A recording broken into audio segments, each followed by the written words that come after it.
बड' लेटेस्ट आपडेटआव बयखौबो बरायबाय। दिनैनि रादाबखौ फरायदों आं प्रमद खाख्लारि। गिबि निउस दङ। थांनाय मोनायाव क'क्राझार जिल्ला गेलेमु गौथुमनि गेवलां गेलेग्रा फोथाराव ISPL 2022 नि मेचआ बड'लेण्ड टेरिटरियेल रिजन आरो गार' हिल्स अट'नमास डिस्ट्रिक्ट काउन्सिलनि गेजेराव जालाङो।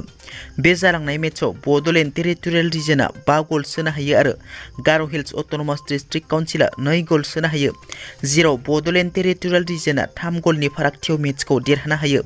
बड'लेण्डनि हान्जानिफ्राय मिथिंगा दैमारिया 1 गल, जोंब्ला ब्रह्मआ 2 गल, मनेश्वर मोसाहारिया 2 गल सोनो हायो आरो गार' हिल्स अट'नमास डिस्ट्रिक्ट काउन्सिलनिफ्राय पुसाक एसांमाया 1 गल आरो सालदिसि ममना 1 गल सोनो हायो। बाक्सा जिल्लानि खुस्राबारियाव ड्राग्सनि हेंथायै ओनसोलनि रायजो राजाफोरनि सिग्रोमनायाव 2 लाइमोन सेंग्रा हमदों।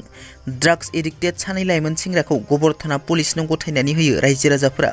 मिथिनो मोननाय बादिब्ला इ-रिक्साजों मासे बोरमा खावनानै थांगासिनो थानाय समावनो रायजोफोरा सन्देह खालामनानै हमनानै गबरथाना पुलिसनो गथायो। हमजानाय सानैखौ टिपलां बसुमतारी आरो सहर आलि होनना सिनायथिनाय जादों। रायजोफोरा सेंग्रा सानैनिफ्राय ड्राग्सनि सिरिन्ज मोननो हायो होनना मिथिनो मोननाय जादों।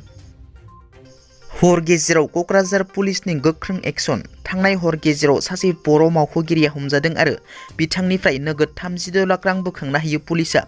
क'क्राझारनि इनचार्ज डिस्ट्रिक्ट ट्रान्सपर्ट अफिसार 54 बोसोर बैसोनि समेश्वर ब्रह्म मोसाहारिखौ थांनाय हर गेजेराव क्रिमिनेल केसनि दायाव क'क्राझार पुलिसआ खायो आरो बिथांनि न'निफ्राय नोगोद 36 लाख रां बोखांनो हायो पुलिसआ। बे खौरांखौ जिपि सिं बिथाङा फेसबुक पस्टनि गेजेरजों मिथिहोदों।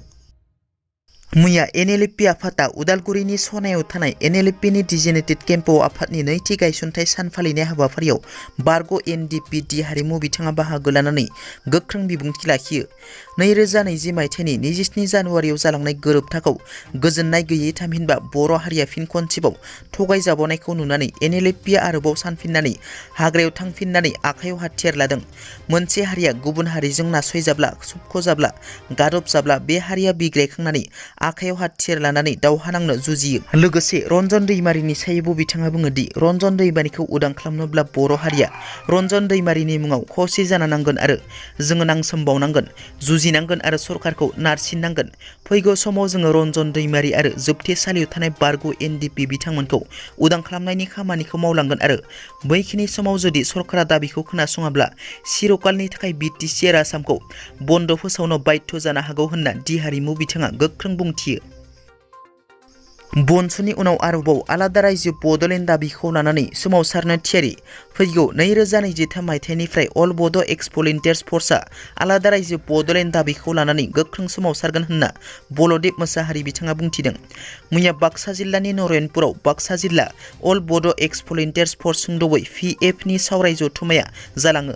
BTR गोरोबथानि उनाव आलादा रायजो बड'लेण्डनि थांखिखौ लानानै बारग' PF नि मावथि दैदेनगिरिफोरा फिन खौसे जानानै अल बड' एक्स भलुन्टियार्स फर्स मुङै आफाद दानानै सोमावसारफिननो थियारि जादों आरो बारग' PF नि मावथिफोरजों लोगोसे गासै बर'फोरखौनो बे आन्दालनाव बारसोमफैनो एबा बाहागो लानो थाखाय खावलायो। PF नि मावथिफोरा बड'लेण्ड नङाब्ला बर'फोरा थांनानै थानो हाखाथारनाय नङा।